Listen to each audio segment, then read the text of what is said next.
Welcome to the Tech Egg. Don't get scrambled. Enjoy the video. In this video, I will explain how to play Pentago. Pentago is a fascinating two-player strategy game that combines spatial reasoning with classic tic-tac-toe mechanics. The game board is a 6x6 grid, uniquely divided into 4 smaller 3x3 quadrants that can rotate. Each player selects one of 2 distinct marble colors, typically black or white, to use throughout the game. Setting up is simple. Just place the board between you and your opponent. Ready for action. Once the game begins, players alternate turns, starting with one player. On your turn, your first action is to place one of your colored marbles onto any empty space on the 6x6 grid. There are 36 potential spots available for marble placement. Think carefully about where you place your marble.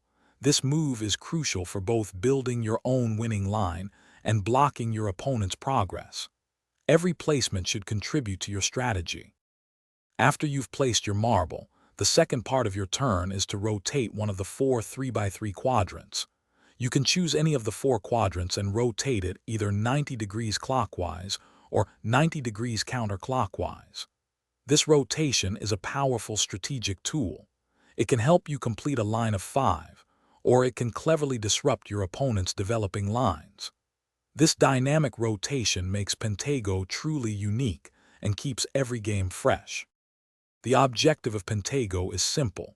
Be the first player to get 5 of your marbles in a continuous line. This line can be horizontal, vertical, or diagonal, and it can extend across the boundaries of the rotating quadrants.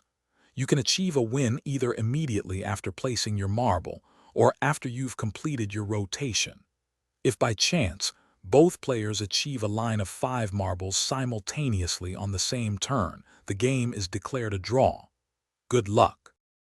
Thanks for watching. Consider subscribing if I helped unscramble your problems.